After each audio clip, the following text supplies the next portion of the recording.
What is it that makes it so hard to receive love?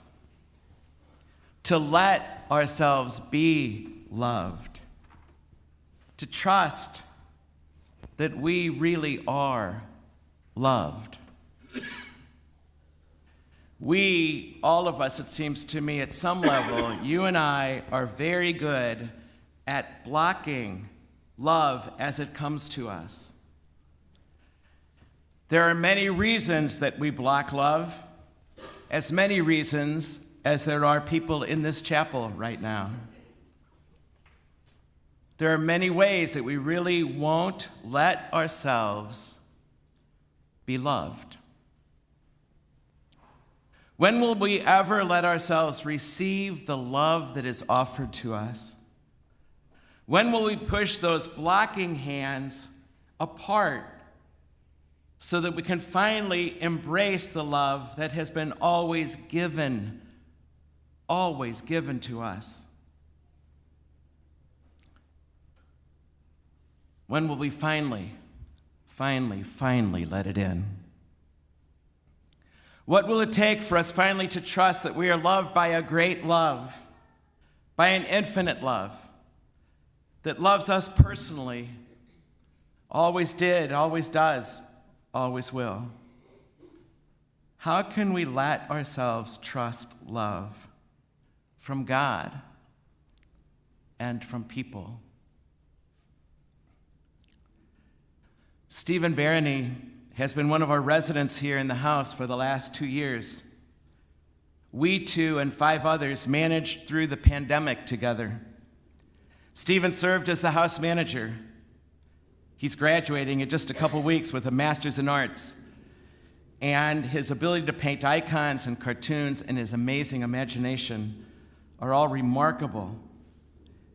If I had talent like Stephen does, I would not be nearly as humble as Stephen is. But he just doesn't make it about himself. One great thing that came out of his time in St. Louis is that he fell in love, and he's getting married in 2 months. We could not be happier for him. So I've lived with Stephen these 2 years, and I've never taken the time really to ask him his faith story, his vocation story. We were hanging out in the kitchen recently, and he asked me, I asked him if he was willing to share his story with me, and he did. And it was so simple and so forthright that it was really powerful for me to hear. And so I asked him if someday, not even thinking about this Sunday at that time, if someday I could share it with the community. And he said, yes, as a matter of fact, I'll write it up for you to use someday. And then I thought, why would he write it up and I would tell his story when he's sitting right here?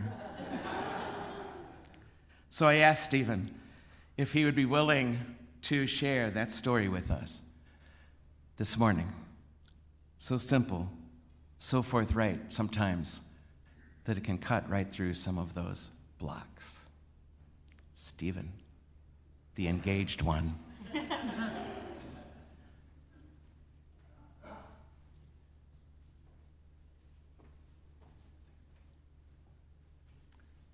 Good morning to each of you, and thank you to Father Gary for your friendship, for your careful listening, and for this invitation to share a small story of God's grace in my life. About 6 years ago, I went on retreat as a seminarian. I had been studying for the priesthood for a religious community, the Congregation of Holy Cross. And I made this retreat during the summer, and I went into that retreat still sort of wrestling with the question of, is God calling me to the priesthood? Is this where he's asking me to spend my life and serve him? And so my retreat director, a very wise sister of St. Joseph, gave me a passage from the prophet Jeremiah to read. And it was a passage about how much God knows me. And we all know the passage from Jeremiah, before I formed you in the womb, I knew you. So I went and I prayed with this in the chapel, and I returned to her, and I felt really disappointed and really let down. And I thought, here I am. I'm trying to figure out God's will in my life. I want to love him. I want to serve him. I want this relationship, and God knows everything. God knows everything about me. But what do I know about God? He's so mysterious and so far off. So she asked me, do you ever pray with creation? Well, I mean, it's nice to pray outside, like it's peaceful. Do you see all that out there? There was a big window behind her, and this retreat was on the coast just outside of Boston. It was a beautiful sunny day. Do you see all that out there? Yes. Do you know that if you were the only person God ever created, he still would have made all this for you? Do you know that if you were the only person God ever created, he still would have made all this for you? My only response to that was tears. I felt known, I felt loved, and I felt like God was saying to me, I've been here all along. I've been showing you who I am all along. And with that experience of love came a great sense of freedom. And when I got back to the seminary at the end of summer, I met with the rector and I said, I had this amazing experience of God's love this summer. And I think that at the end of this year, I will either be ready to profess vows forever and become a part of this community, or I will be ready to leave. That's how deep the freedom was.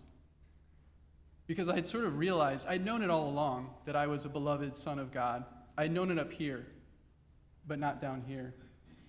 And that sense of love showed me that it wasn't about puzzling out the mystery of God or deciphering the clues he had left for me as to what I should do or what I shouldn't do, but simply that I could receive his love and I could live in that love.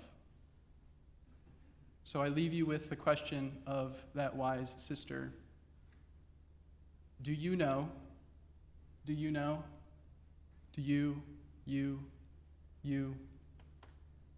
Do you know that if you were the only person God ever created, he still would have done all this for you?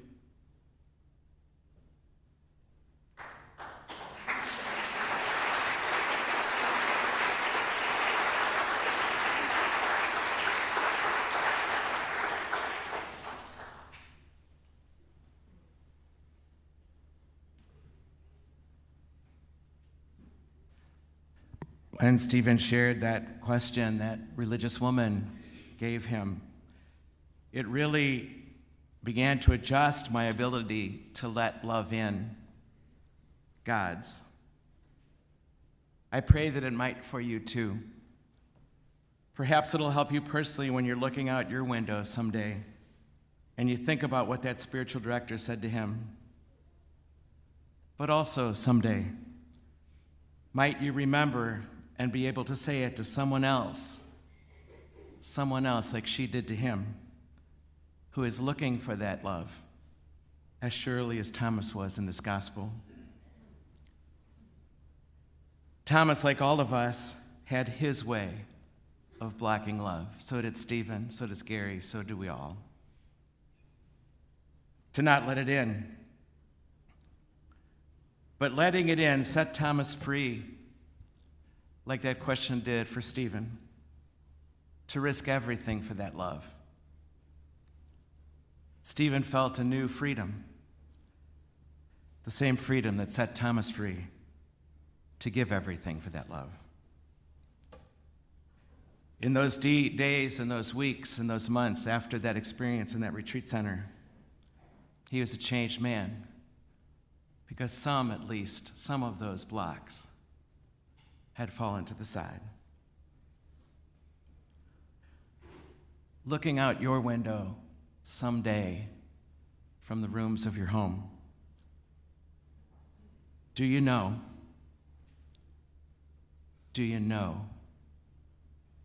that if you're the only person God ever created,